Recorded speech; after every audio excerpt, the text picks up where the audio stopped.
Alô, galera do nono ano, tudo certo? Bom, vamos falar sobre o Brasil, tá? Nós estamos vendo o Brasil republicano, tá? Então, foram solicitadas algumas pesquisas referentes ao que é república, né? Que a base da República Brasileira vem do positivismo, né? O que é o positivismo? É um estilo militar com uma herança oligárquica, com toda a artimanha, né? Dos donos do poder no Brasil aí, que vão digamos, substituir, né, o antigo Império Brasileiro, que era governado por um rei, por uma família, para que haja uma participação de mais famílias governando o Brasil. Claro que eles vão criar um nome bonito chamado República, tá? Só que esse sistema republicano brasileiro, que começou em 1889 até os dias atuais, que vem até os dias atuais, ela tem uma série de problemas que nós não precisamos ficar aqui adentrando porque são muitos, né? Então, galera, para essa semana, tá? O que eu vou solicitar? Uma atividade prática, uma atividade novamente fácil de fazer, porém necessária a fazer, tá? Eu prefiro que façam pouco mais bem do que nada, tá? Então, o que eu vou solicitar? Eu vou digitar, tá, num pequeno textinho, tá, com algumas perguntas sobre o conceito de coronelismo, tá? E o que é coronelismo? O que é coronel? Quem foi o coronel? O que é o coronelismo? O coronelismo, tá, ele é um sistema político, tá, um sistema que foi instituído no Império e que na República ela vai ser proibida, ela vai ser impedida, porque um dos elementos, uma das regras da República é justamente digamos, dar um fim, né, a esses desmandos e essa liderança coronelista. Porém, a gente sabe que isso na prática não aconteceu. O que aconteceu foi a governança por parte dessas elites políticas, das oligarquias, e o coronel continuou mandando aí. E a gente viu o filme do Mazzaropi que mostra isso claramente. Ou seja, o chefe político dos municípios é o coronel.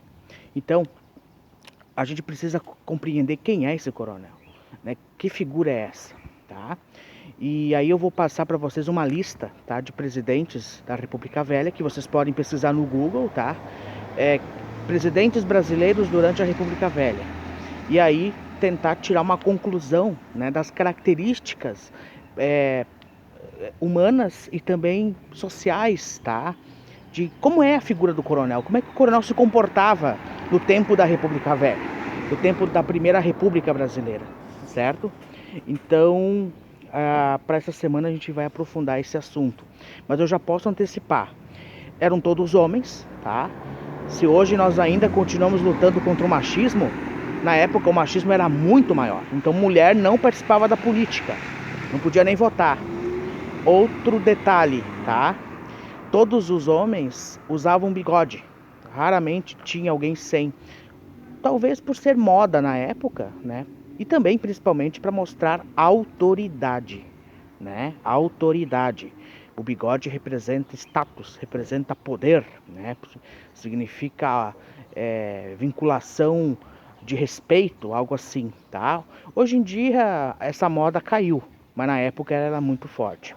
Outra característica em comum entre eles eram extremamente autoritários, tá? E também se alinhava a grupos, né? O grupo político que estava em volta desse coronel era autoritário. Outra característica em comum, eles não tiravam fotos assim olhando para a lente, eles olhavam assim em perfil, mostrando status, mostrando poder, né? Todos eles eram grandes fazendeiros, donos de terras. E também tinha uma ligação, né? Tinha uma parceria com, com o delegado, com a justiça, tá? Então o que acontece? Todas as vontades do coronel eram obedecidas. E também ele tinha autoridade sobre o clero católico, né? Nomeava bispos, quando era nomeado bispos e padres, era o coronel que indicava onde ele ficaria. Se caso o padre falasse alguma coisa que não lhe agradava, simplesmente o coronel corria com o padre dali. Por quê? Porque ele tinha uma vantagem, ele era dono das terras. Por ser dono das terras, dava a esse coronel poder. E uma questão importante sobre o Brasil atual, duas questões ainda não foram resolvidas no país, que é a distribuição das terras. O Brasil ainda está amarrado nessa questão oligárquica, tá? Nessa questão do poder da terra, e que dá esse dono poder político. Tá? Vou dar um exemplo hoje de um político que tem terras e que manda e desmanda no Brasil: José Sarney, Fernando Collor de Mello, né? E vários outros políticos que nós conhecemos, Renan Calheiros, né? Enfim. E também a questão do conceito de trabalho no Brasil, ou seja, o Brasil é um país ainda fadado pelo trabalho escravocrata, não só o trabalho negro, mas o trabalho exploratório, né? Então eu gostaria que a semana, gente, vocês fizessem então as questões do texto. Vocês não precisam copiar o texto, vocês apenas relatam o relatório da minha explicação aqui no caderno, por tópicos, e responder as perguntas que eu vou colocar no polígrafo, tá? Na emenda ali. E eu gostaria que vocês também fizessem uma pesquisa e fizessem uma classificação dos presidentes durante a República Velha, o nome, tá?